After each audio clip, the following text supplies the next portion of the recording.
Ecoman. I'm back with, I've got James Culture and Lawrence Palma with H2 iPod. And these guys are pioneers in using hydrogen generation to being applied to existing vehicles to increase fuel mileage and cleaner emissions at a lower cost, and obviously they're already doing this, and we'll talk a little bit about their success and lessons they've learned. So this is Lawrence here. Lawrence is a veteran, a captain, and was a firefighter. And correct me if I'm wrong, but you can fill me in a minute here. And we have James over here. So we're going to start with James. Just all I want to do is just kind of tell us, how you got this idea, how you guys got this idea, some of the things, maybe hurdles you had to overcome, where you started and where you're going. So why don't you start, James? Sure. Kind of get an idea of where you came from and where you're going. Well, it started when I was actually a kid. I was really fascinated in junior high school with the hydrogen, and my family would want me to mow the lawn. And I'm a North Dakota kid, and when we moved to Florida, Cape Canaveral area, the lawn was very challenging to get through. So I made my first prototypes to enhance the ability for the lawnmower to get through and increase the torque and power. And it was very fascinating to do that, to get the lawnmower through thick grass with better torque to cut the grass and everything. So worked on that a number of years, I guess about 30 plus years now. And Cape Canaveral is the area where the shuttle comes up from, so we have a hydrogen production economy there, I guess. Right. And so probably one of the few in North America at that time. Yeah, at the time. And the shuttle was very exciting, so there was a tremendous amount of people dealing in the space shuttle and the hydrogen industry at the time, working with NASA and everything. So the involvement of your average neighbor knew a lot of things about the shuttle going up, and hydrogen was the fuel, that it was a clean fuel. Later in life, the word came on the media that respiratory problems, cancer and heart disease, would one day be mitigated a lot with the use of hydrogen. So I got very, very interested. Started making hundreds of prototypes, trying to get a format that would work. Traveled all through Europe in testing, and established patent works with the same same attorneys that work with BMW and Mercedes and things like that. We're awarded a number of different patents and filings and things like that, and on a technology format that seems to solve problems that the remaining people making hydrogen, they were having trouble, so we seem to go through all the processes and extra decisions to solve those problems. So sounds like you got interested as a kid and being in the right environment, having to figure out how to solve problems, which I think is a big thing for the whole sustainable movement. We're trying to solve problems created by, let's say, the old school way of doing things, by creating new school ways to move us towards a cleaner air, cleaner water, all of those things that I think all of us have for ourselves, our kids, or kids' kids, or kids are coming around 100 years from now. And hopefully they won't be mowing the lawn with gasoline, they'll be using hydrogen. So, that would be an excellent thing. So your company, when did you guys start your company? We started with the technology about almost a decade ago, and at this level of technology. So it was 30 plus years ago, started with hydrogen, and about 10 years ago, working with the H2 iPod format, really advanced hydrogen, advanced formatting of the hydrogen. And so here we are years later, and they come in, every potential color you could think of. I hope that answers. Why don't you tell us a little bit of your actual product and how it's applied and what some of the success rates are? So you're using a hydrogen generator that's installed in existing internal combustion engines, and that is helping to increase fuel efficiency and emissions, correct? Correct. And the process is that when a consumer gets the product, unboxes it, it's just a couple simple parts. So, a couple quick wire connections to the battery and the fuse, controlled by the ignition key switch. They snap it to the H2 HiPod product, and they run the tubing, the hydrogen injection tubing, right into the air filter box, and fill it with electrolyte water once and distilled water after that point, and get on down the road. So basically, all you're putting is distilled water in this. Once you install it and you get the process started, you're setting distilled water. That's every so often. I know it's real important. Distilled water versus tap water, water purities. Exactly. So what have you seen like in efficiency gains and people using this percentage-wise, or mileage increases, or what? Well, we've seen a number of different efficiency areas. In overall fatigue of the driver chassis, we've seen it in mileage, we've seen efficiencies in the reduction of pollutions. So, like in reduction of pollutions, we noticed about, say, 90 or 95% reduction in overall pollution outputs from the vehicles. Like a diesel would stop burning black smoke, and an old vehicle burning gray or blue smoke, that would clean all that up. And so the smells go away, and so that's a huge efficiency. Is the environment is my favorite and the biggest efficiency. We also noticed that other efficiencies like performance increases, more horsepower, more torque. So we got more power with less emissions. Exactly. In an existing vehicle, by utilizing hydrogen induction or hydrogen addition. So it's essentially you're putting hydrogen gas in, the gas motor's still running, but the hydrogen makes the fuel mix burn cleaner, more efficient, and probably has less wear and tear on the vehicles as well. That's what all the university reports seem to be showing, and we notice that effect firsthand also, and the consumers give us feedback to that really concurs or agrees with all the university's reports. So this isn't pie in the sky, it's working. It's working. There's so many years of testing. It's a proven system, a proven product, and it works on all your internal combustion fuels like diesel, propane, natural gas, compressed CNGs, which compressed natural gas, gasoline, and just alcohol, fuel dragsters, to consumer automobiles, to semi-rigs. So really any kind of internal combustion. Right.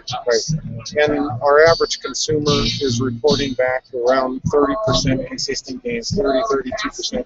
So we've seen stuff go all the way up into 200+%. And so that being a great efficiency enhancer of the current fuel you have with a clean output, it's bound to get people some increase in the economy of it. So why don't you think the actual auto manufacturers are embracing this and putting it on their vehicles to get until they can step us to a true hydrogen age, or electric cars and all the different technologies that are here, but they're growing fast.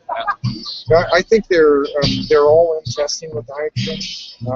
I wouldn't doubt if every last manufacturer is in testing. I just believe we're way ahead of them. Right.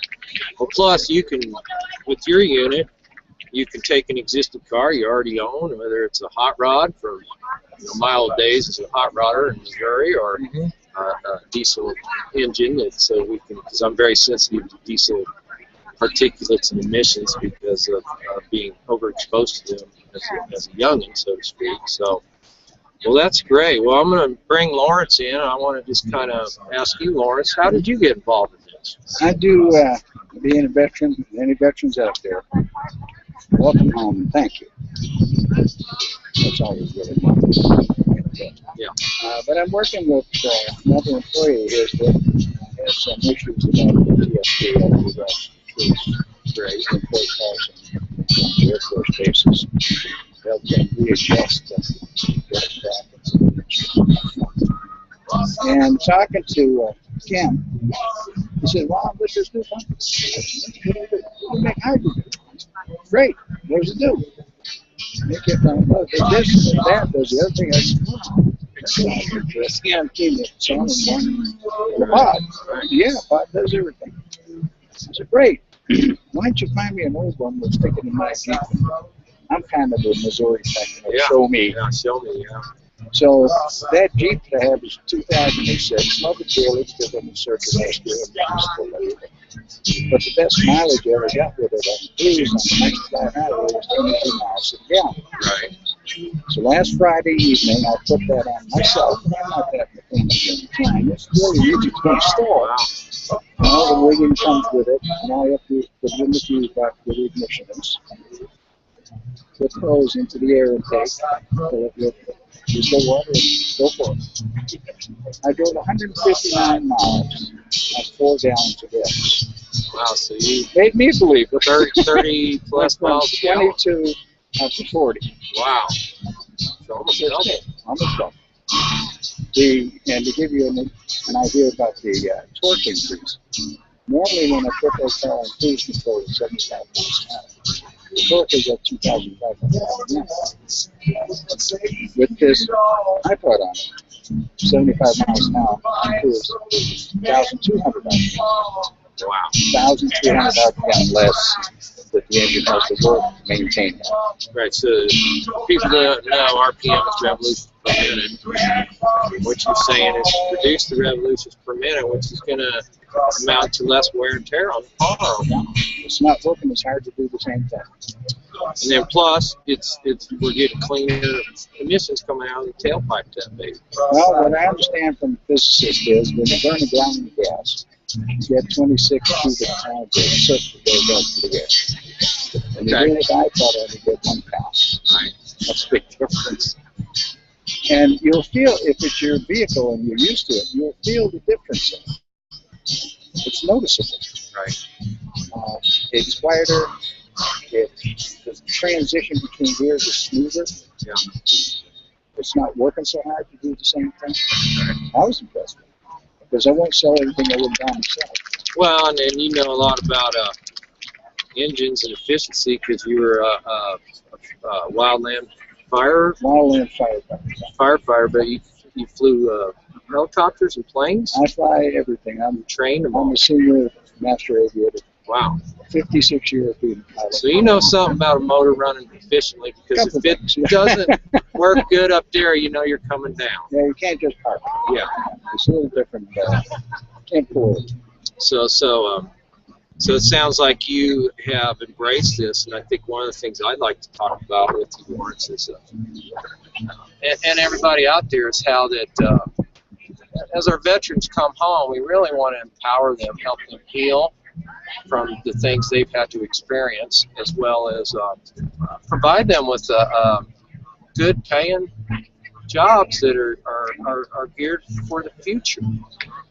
And in my experience in working with some different veterans organizations, Veterans for Green Jobs and different things like that, I see how it can empower them because I know from earlier conflicts like Vietnam, and people came back and they were just kind of shunned and weren't really helped with the issues they might have needed help with emotionally, but they also weren't offered a lot of jobs because of the stigma so much attached. So that's true. What do you think of bringing veterans and how that can heal? And I know the advantage of hiring a veteran is, you know, they're just responsible. They're disciplined. They're loyal. They're honest. They work. They know how to work. Work hard, yeah. And a lot of people say, well, the veterans, they got this PTSD thing. That's what they're mostly afraid of, is he going to snap? Right. Is she going to snap? And the truth is that we have a lot more help today for the veteran with PTSD issues. When I came back from Vietnam, the VA told you, well, you probably had these problems when they came in the service. That was not the truth. Right. These kids coming home today have some leaps that they've done for them as far as even writing a resume. They will show them how they're an active duty, how to transfer their experience in the military to somebody else. Make it appealing to us. Well, I said I was in charge of 160 men. Sure. Not I was at. Right. Put it in a bracket that Can't see where you're going. They can everybody can the understand. commercial can understand. It's the same one. Right. And they have help. And we have help for the dependents of the veterans that have PTSD, because PTSD affects everybody. And they come back and the wife says, that's not the man I saw. And we got to remember that PTSD is an external event. It's not a lack in character or anything to do with the vet. It's an external event. You go to war, you cannot go to war without being affected. Oh, I couldn't imagine. Plane crash, boat sinkings, rape, PTSD, Car wrecks. car wrecks, traumatic external event. So give an event a chance to refine their purpose. That's the biggest problem they have, because when they're 18, they went in the service, and the purpose was, I'm going to spend 20 years, I'm going to be 38, I'll be retired, I'll have an income. I won't wind up like a civilian pension. Right. And some of these kids have been deployed 10, 11 times, and they're not 30 years old yet. Right. A lot. They come back and they say, well, I got issues, and the military says, well, we're either going to medically discharge you or administratively discharge you, but we can't use any more for your PTSD. Right. No more playing with guns, no more pushing troops. So it's not just a stigma. It's when they leave the military, it's actually a stigma when they've diagnosed in the military that they may lose everything they've kind They of will. worked up for. So I busted my ass for 11 years. I want to make 20. I ain't making 20. Right. So you leave now. Thank you. So those are the people, when they come out, that we need to embrace on training in these new technologies, hydrogen, solar, wind, energy efficiency, building, all kinds of things. You trust these kids, they'll do you proud. So, well, I'd like to wrap it up. I'd like you guys to maybe give me some resources where people can maybe go out there and learn a little more about this, or anything you can think You of. can go online to Vietnam Veterans of San Diego. We were the first ones 38 years ago to get together with vets. We created the weekends they do for helping vets that are homeless. We call it Stand Down, Right. where we get them in, get them to doctors, clothing, dentistry, get them a job, clean them up. VVSD started with a building that had 4 bedrooms in it. I know because I was there. Oh, I was the administrative assistant to it. It's 38 years later, we own 2 square city blocks in San Diego and have a 788-bed facility for any veteran, any war, any dependent of any veteran, any war. We even have a coalition. You business owners might listen to us. We have a coalition of businesses. If anybody hires a veteran out of VVSD, the coalition will pay that company the salary of that veteran for a year. wow. So the veteran has an opportunity to prove himself. So Never no, lost any money on it. right. So no, Doesn't cost the you guys company are taking the anything. risk that the business owner might see a risk of hiring someone who has PTSD, homeless, or veteran. So for a year, doesn't cost the company anything to have this employee. The employee gets to redefine his purpose, gives him an opportunity to be productive. They'll do you proud. Probably has a very good success rate. It sounds like. We have a 96% success rate. That's awesome. And there's still kids today, 10 years after 9/11. Minimum of 18 veterans a day commit suicide on active duty. That needs to be looked at. It's sad. I know that it needs to be addressed, and I think all you folks out there that have veterans, family, or friends, we need to support them. No matter what your position is, why they got sent over there or whatever, it's not their fault. They need our help. We need to train them. We need to help them come back into American society. So thank you, Lawrence. I appreciate the work you've done for our country. And then, James, real quick, you got any resources for people to learn more about hydrogen fuel and any nonprofits or books or anything that you think would be good for people to check out? Yeah, absolutely. I believe if you just go on the web and start searching and digging and why hydrogen works, and there's a number of resources. There's a ton of research articles written. There's all the major universities have tested it, NASA's tested it, and so just a common search on the web, digging for the answers. It's where people can find most resources. And then, of course, our website directly at h2ipod.com is a great resource on how it works, why it works, how you can implement hydrogen right now. And so collecting feedback from customers has been very, very helpful. And we find out that the hydrogen wave is coming. H2iPod is at the forefront. It's really nice. And so experimenting, people actually getting products on their vehicles to reduce the overall emissions is real key. It's real friendly. So, man, I'm excited. I think I'm going to buy one of these. Maybe at the fair or maybe coming up soon. But Lawrence convinced me, and James here. We really appreciate your time today and all the work you're doing. And Lawrence, you as well, sir. I really appreciate your time. So thanks, folks, for listening to Carbon Free Radio. And we hope you're gaining a little insight and some good info and listening to what these folks got to say so we can keep moving forward, keep America strong and clean, green, and moving to a good future for kids or kids' kids and everybody coming down the road. Thanks again.